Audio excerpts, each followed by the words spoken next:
In what areas, specifically relating to stormwater and runoff, do you think there's like a lack of education? I would say the biggest one, and especially in San Diego, is the knowledge that what enters our storm drains is not treated before it reaches our waterways. We do surveys about every 3 years, just testing public awareness of that fact and then other stormwater facts. And between 2015 and 2018, we saw an almost 25% reduction in people correctly identifying that stormwater is not treated.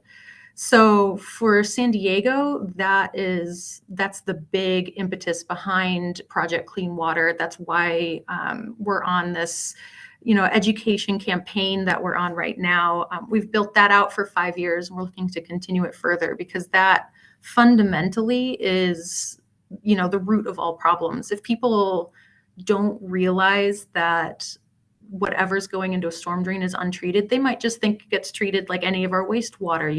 They won't understand the urgency behind making sure that these pollutants stay out of our stormwater systems. Yeah, like the figure about like the 25%, that was pretty shocking. It Yeah. is. Yeah, it really is. Yeah. So, in relation to San Diego specifically, what are some strengths that do you think that San Diego has in relation to stormwater and runoff awareness? Yeah, I think there's a lot of strengths in San Diego. One of them being that we have such a strong beach and surfer culture. Our lives sort of revolve around water sports, right? Like I go paddle boarding on the weekends, and I know other people who go jet skiing or kayaking, and we all know tons of surfers, right? It's just part of the Southern California lifestyle. And that's a huge thing to be able to draw on because you have people who have a personal investment in water quality. They're out there swimming in it or interacting with it every day. But I think there's also a big culture of trying to take care of our water resources in these communities too, so they can become a really strong action network for when we're trying to get the word out about something. So we've had a lot of success working with some of the nonprofits throughout the area.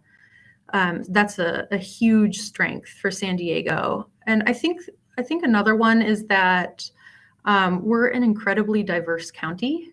We're one of the most diverse counties in the country, including tribes. We have the most registered federal tribes of any county in the United States.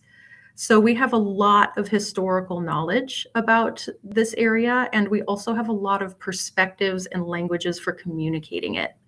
So that is something I think that's really strong too, because you can talk about an issue one way to everybody and you might hit 10% of the target audience you want, right?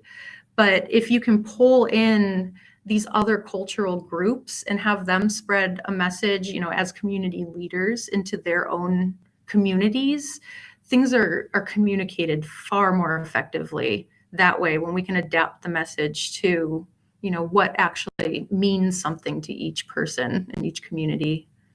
So San Diego's got a really great network for that too.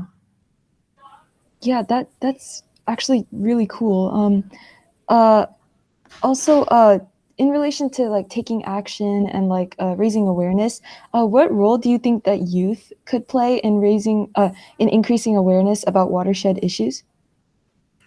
Well, I think what you guys are doing is absolutely a great example of how you can be involved. I think youth being, especially your age of youth, being the next stage of our professional hires, we're trying to get people interested in water quality, but then we also want them to be set up for, a career path in this. So I think youth calling others to this to come explore water quality issues, right? Like you're doing with the middle schoolers and the elementary schoolers for your project. I think that is so critically important because they're going to take those messages home to their families, and their schools. And I think youth have an incredibly what am I trying to say? You're so much more well equipped to discuss these things than I think some of the older generations are, because you guys are using social media and cloud documents. We're on Google Meet right now, and a lot of my colleagues don't understand what the cloud is, and that's a hindrance to coordinating efforts. So it's something that I think is a strength. You guys being able to utilize new technologies and adapt to even newer ones when they come along, and then incorporate the message onto those platforms is going to be huge for this. Yeah. Yeah, thank you. This question is a little bit different than the previous ones, but are Okay. there any projects that you would be able to discuss that pertain to cleanup in the San Diego area? Sure. There are a lot. So for our permit, we are in 11 different watersheds. There's 11 of them, westward draining watersheds in the county. And for each of those, there are highest priority water quality conditions that have to be identified, and then our programs are built out around that to reduce levels of those pollutants and improve water benefits. So we have a lot of projects all throughout the county. One of the ones that I can point to at the county itself as an agency is our Green Streets Clean Water Plan that was just released. So that is assessing, I believe it was like over 1,200 miles of roads in the unincorporated county, looking for opportunities where we could retrofit green infrastructure. So any runoff coming off of those roads would go into biofiltration basins. There's trash baffle boxes there that'll capture trash. The trash amendments that were passed in California are coming online in our permit, and we're already starting to incorporate them into our stormwater programs. So you're going to see a lot more of that type of project throughout the county as a whole.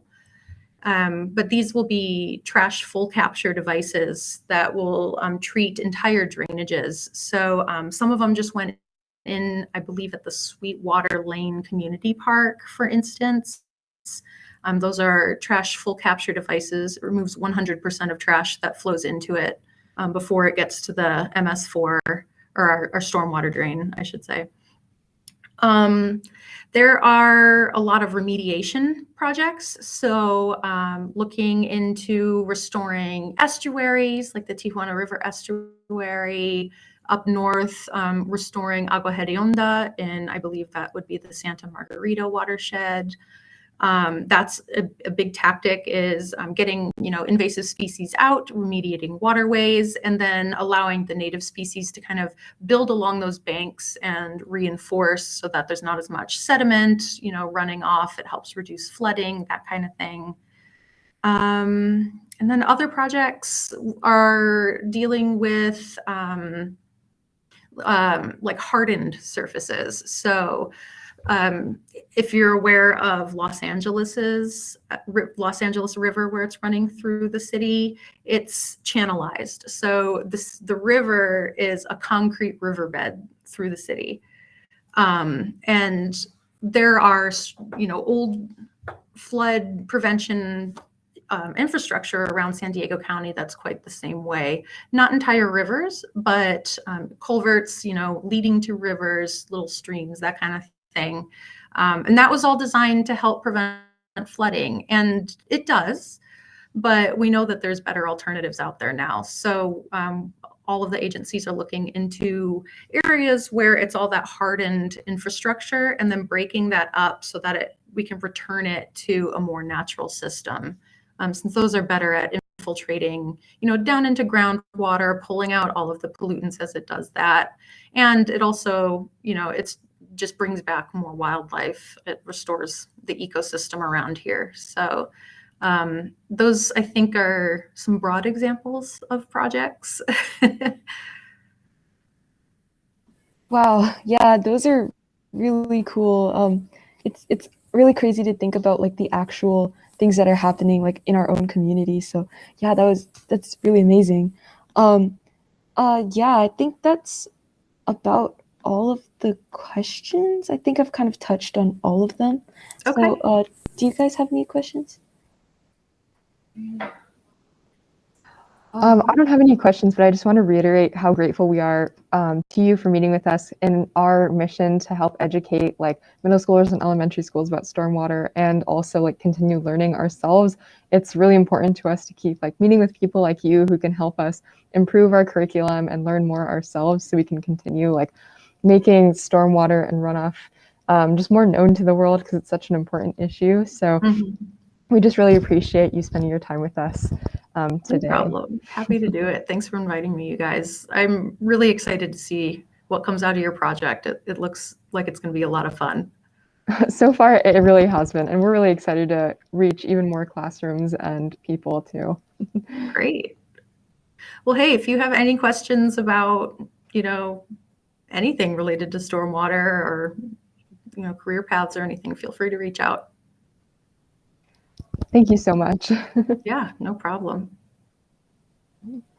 Thank you. You too. Bye, everybody. Thank you so much.